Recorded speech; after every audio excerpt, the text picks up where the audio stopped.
Good morning, everybody. We have the honor to host today and have with us Dorothy McAuliffe, the Special Representative for Global Partnerships at the U.S. Department of State. Appointed by President Joe Biden in June 2022, Special Representative for Global Partnerships Dorothy McAuliffe leads the Office of Global Partnerships to advance the administration's strategy of revitalizing alliances and partnerships to address global challenges by engaging a cross-sector of stakeholders, including civil society, business, non-profits, philanthropy, academia, faith-based, and other private sector actors. As Special Representative for Global Partnerships, Dorothy McAuliffe regularly leads partnership opportunity delegations overseas to foster public-private collaboration in key sectors, including climate technology and transformation, digital access and inclusion, and cybersecurity. Dorothy, welcome in Greece. Thank you. Thank you. Tell us more about your work, the mission of the department, let's say, for global partnerships, and also why global partnerships are so important nowadays. Well, thank you, Yanna. I really appreciate it. I'm so happy to be here at the Athens Riviera Summit.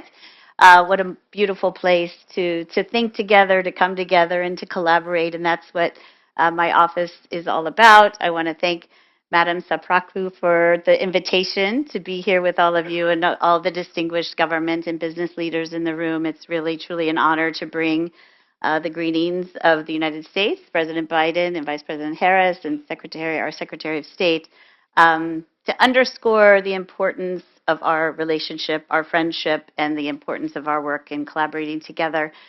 Partnerships, the Office of Global Partnerships was established because we needed an entry point for business, foundations, think tanks, academia, all kinds of diverse stakeholders to think together as we implement our foreign policy goals. And we know that the challenges are too great.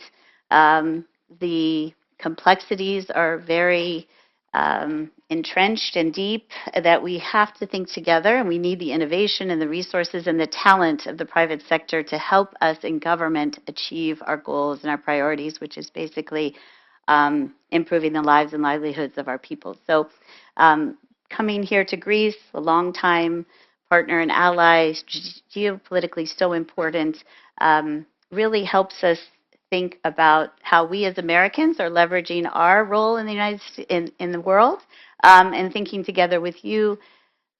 Public-private partnerships, as I say, in the past 15 years, we've leveraged over $3 billion and created over 1,800 partnerships in my office at the Department of State. And the importance of those numbers, again, are that governments can't do this alone. We have to think together if we're going to be the most effective that we can possibly be. And that's why thinking together with companies like yours is so important. And we've had a good conversation this morning already, brainstorming the future. Exactly, and that's what we realize also in Microsoft. We see that in an interconnected world, global partnerships are crucial for success and for outcomes that enhance, the experience that we have as citizens in the societies. And we have also examples about how global partnerships can produce value. One of these examples is how we join forces in cybersecurity and actually to fight cybercrime across the world. Mm-hmm. And we as Microsoft, we recently also partnered with G42 and UAE in order to give cutting-edge solutions to new countries such as Kenya. So we see actually the outcomes that we can have by collaborating between private and public sector. Absolutely, and we have so many of challenges around the world, and we focus on many around, climate impacts, technology impacts, economic opportunity, which is national security, cybersecurity, lives and livelihoods. Like, how are we creating the jobs of the future, which is strategically so important because we know that economic security, economic prosperity means national security, global prosperity, global security. Exactly. So, Dorothy, why Greece? What inspired you now to come here and join us in this Athens Riviera Summit? Right. Well, Greece, again, such a long-time partner, but also this economic revival, this economic opportunity that's presenting itself. So much is happening here. You heard from my colleague, Ambassador Sunis, yesterday about all of the amazing projects that are going on, the work that's happening together, and that we want to support as Americans because we see the value of our relationship, your geopolitical location. We're all um, thinking about the energy transition, energy costs, climate, as I said, global health. All of these things now are so intertwined and interrelated. And Greece is a place where we see a lot of opportunity and a lot of shared values, shared opportunity.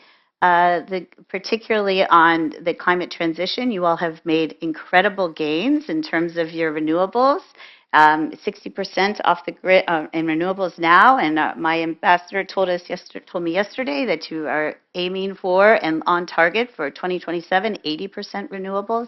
So you are a model for the rest of the world and something we are striving for in our own country. And so when we come together and we think together about where those solutions are, how do we lift up these solutions on the just energy transition? And that's the thing. We want to transition. We want to find the infrastructure projects. We want to find the energy transition opportunities, but we want to make sure that we're also thinking about costs and energy, budgets for families and those types of things. And so how we're collaborating and thinking together about these things is very important. We also realize that as a country because recently, as I mentioned this morning, we also had some impacts from climate change. So being sustainable and Yes. advancing faster the energy transition becomes more and more important. We as Microsoft, we strongly believe in the country's potential. We are investing for more than 30 years in the country, and actually we are currently running an initiative named GR for Growth, where we invest in 3 hyperscale data centers, but also we upskill 100,000 Greeks with tech skills, because also Greece is advancing a lot, leveraging technology for sustainability and for different other segments.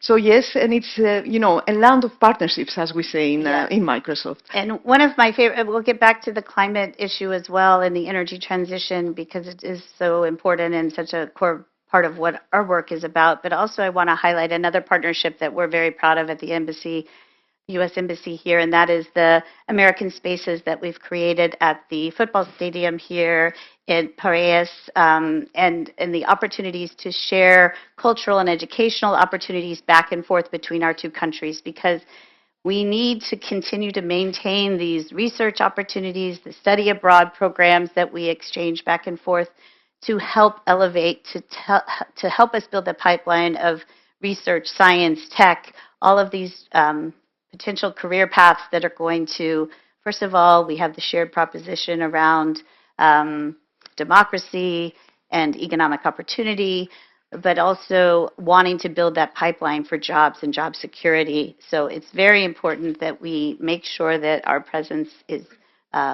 our friendship is highlighted and actually further implemented in terms of opportunities that we have to exchange, whether it's science, education, cultural exchange, tourism, which is so important to both of our countries.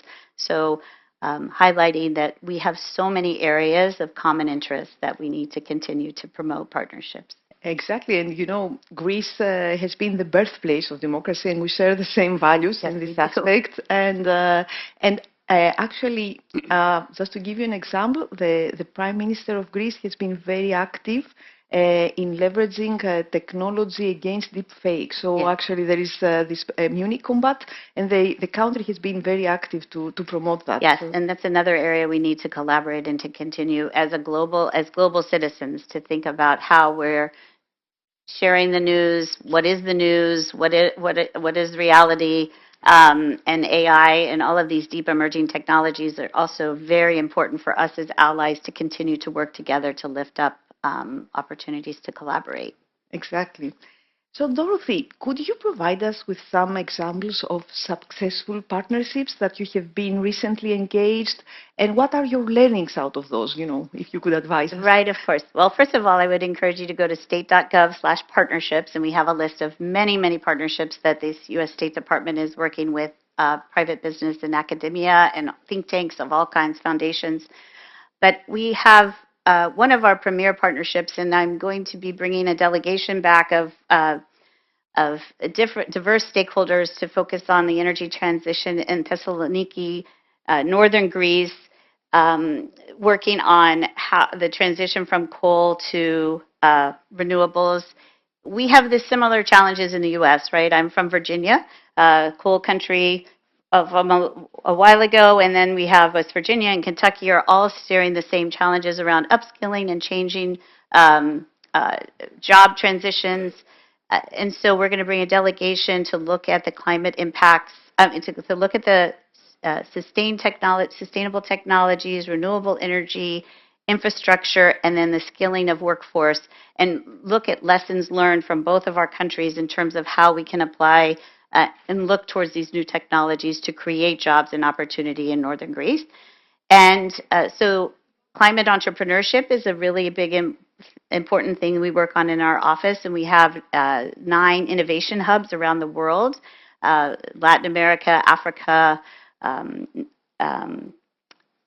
Vietnam, thinking about how we're lifting up the ecosystem of entrepreneurs who are focusing on the impacts of climate mitigation, adaptation.